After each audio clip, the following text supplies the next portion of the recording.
अच्छा आदमी था, है ना? बहुत अच्छा आदमी था। ये बात तुमने कह दी यकीन से या अंदाजे पर? अब कुछ ना कुछ तो कहना बनता था ना उसके जनाजे पर।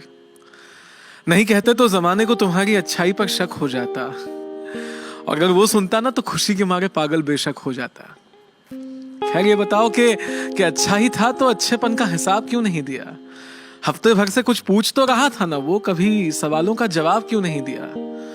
वो जब पूछता कि मेरी जिंदगी में गमों के सिवा कुछ बाकी रहेगा या नहीं, और तुम हंसकर कह देते कि यार तू इसके सिवा कुछ और कहेगा या नहीं।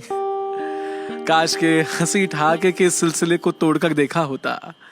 काश के जितने बार उसे अलविदा कहा उसी रास्ते पर रुक कर पीछे मुड़कर देखा होता, तो जानते कि तुमसे मिलने के बाद वो कभी घर नहीं गया था। उसके चेहरे से नाराजगी का असर नहीं गया था। वहीं पेड़ के सहारे सड़क के किनारे बैठ जाया करता था, आते जाते मुसाफिरों से रूठ जाया करता था।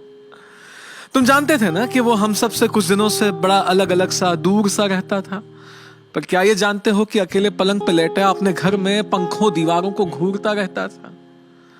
कहा तो था उसने कि मिलो, मुलाकातें करनी है, जो किसी और से नहीं कहीं, वो तुमसे बातें करनी है। और तुम ऐसे में जिंदगी कैसे जीनी चाहिए ऐसी बातें फर्जी भेजकर, दो चार चुटकुलों के साथ हंसी वाला इमोजी भेजकर तुम्हें लगता था कि वो संभल जाएगा। संभला नहीं तो क्या हुआ, अच्छा आदमी है, समझ जाएगा।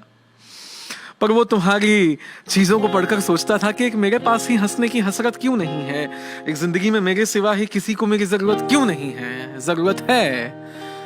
काश के उसे एहसास दिला दिया होता, काश के उसे एहसास दिला दिया होता, बिना वजह गले लगाकर पास बिठा लिया होता। काश के जानते कि हर रोज वो जानबूझकर बिना कुछ खाए बेहोश कैसे हो जाता था। काश के समझते कि वो बोलते बोलते खामोश कैसे हो जाता था। काश के उसके लिए ही उससे लड़ लिया होता, उसकी घर की दीवारों से ज्यादा उसकी उस डायरी को पढ़ लिया होता, तो जानते कि उसके आंखों में कोई सपना नहीं था। उसके अपने बहुत थे पर उसका कोई अपना नहीं था। काश के हम में से कोई तो उसके घर पे वक्त पर पहुंचा होता, तो उसने उस दवाई की शीशी को खोलने से पहले कुछ तो सोचा होता। काश। कहते हैं रिश्ते बांधते हैं ना, तो उसके घर में वो जंजीर मौजूद थी। जिस मेज पे दवाई की शीशी थी वहीं माँ पापा की तस्वीर मौजूद थी। पर उस वक्त उसका कोई अपना उसके पास नहीं था। दिल का हर एक दोस्त था तो सही, पर दिल के खास नहीं था। इस बार उसने जिंदगी का रास्ता मौत के जानिब समझा। इस बार उसने चले जाना ही मुनासिब समझा। जाते जाते जिंदगी से सीखता गया। वो अपने आखिरी खत में लिखता गया वो कि मेरी मन मर्जी है कि मेरे दोस्तों को इसमें शामिल मत करना, वहां जाकर परेशान हो जाऊं, इतना काबिल मत करना। और तुम्हें जब जिंदगी बेसब्र मिली, तुम्हें उसके जाने की खबर मिली, तब एहसास हुआ कि वो सच कहता था, कितना सच्चा था। और आज सफेद लिबास पहनकर दुनिया को यह बताने आए हो कि वो कितना अच्छा था।